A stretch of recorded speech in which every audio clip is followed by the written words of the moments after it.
Tall Tales of Alaska, the Red Dog Saloon, Stories from the Gold Rush, and more, written and narrated by W.R. Kozey. To Eric and Tracy Forst, for their unwavering dedication to the saloon and their continued commitment to creating a great atmosphere at the Red Dog for tourists and employees alike. I would like to begin by acknowledging the indigenous peoples of Alaska and their ancestral homelands. I want to pay my respects to all the tribes that call this land their home and recognize the deep and abiding connection they have to this place. I would also like to acknowledge the brave and tenacious souls who traveled north to Alaska during the gold rush seeking fortune and adventure, for it is their experiences and struggles that line these pages, and without them, there is no book. Finally, I want to express my gratitude to all those who have contributed to this work, whether through guidance, support, or inspiration. This collection would not have been possible without their contributions. Thank you. How old is the Red Dog Saloon? When Alaska was a territory, the bars and saloons were not required to have the business licenses nor the liquor licenses that are needed today. Therefore, the origin story of the Red Dog Saloon in Juneau, Alaska is not widely documented. However, locals know it was established in the late 19th century and has been a popular gathering place for gold miners, sailors, and other patrons ever since. As the story goes, the saloon opened its doors, or its flaps, as a tent on Douglas Island, just across the Gastineau Channel from Juneau. They chose this location because Douglas was home to one of the most lucrative gold mines of its time, the Treadwell Mine. And before they built the bridge connecting the island to the city of Juneau, if those miners were ever thirsty for a drink or longing for the company of one of those fine ladies of the night, they needed to ferry into town to go to the bars and the brothel. Well, the original saloon owner saw this as an opportunity and brought the beer and, consequently, the ladies directly to his clientele over on Douglas.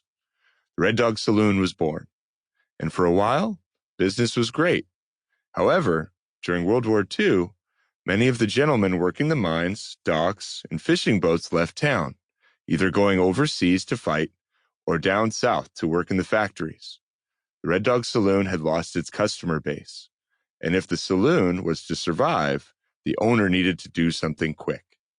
So, the saloon was moved from the island into the city. Initially, the building stood in Juneau's red light district on the west side of South Franklin Street, right across from the Alaskan Hotel. In this new location, the saloon's clientele changed, and it became known for its rough and rowdy atmosphere, with gambling and drinking and brawls being common occurrences.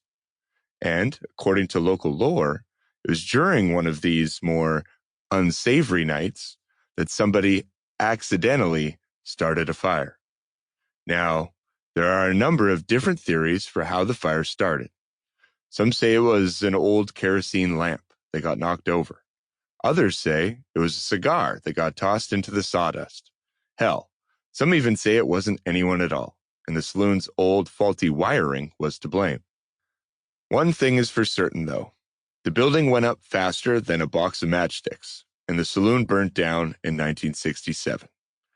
Thankfully, the saloon didn't lose everything that night, and the owner was able to salvage about 70% of the saloon's adornments. That means, when it reopened on the east side of South Franklin Street, now right beside the Alaskan Hotel, the saloon had that same Wild West flavor that people had grown to love. That said, it wasn't there long, though, because in 1972, the bar changed hands, and its new owner had a different vision for his newly acquired saloon.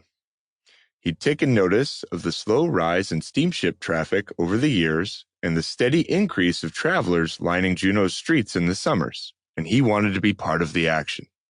To do that, he needed to be closer to the water. So in 1986, the new owner commissioned the construction of the building the saloon now resides in. And in 1987, the saloon moved to its current location. Now, with all that moving and all those tourists later, Sample complete. Ready to continue?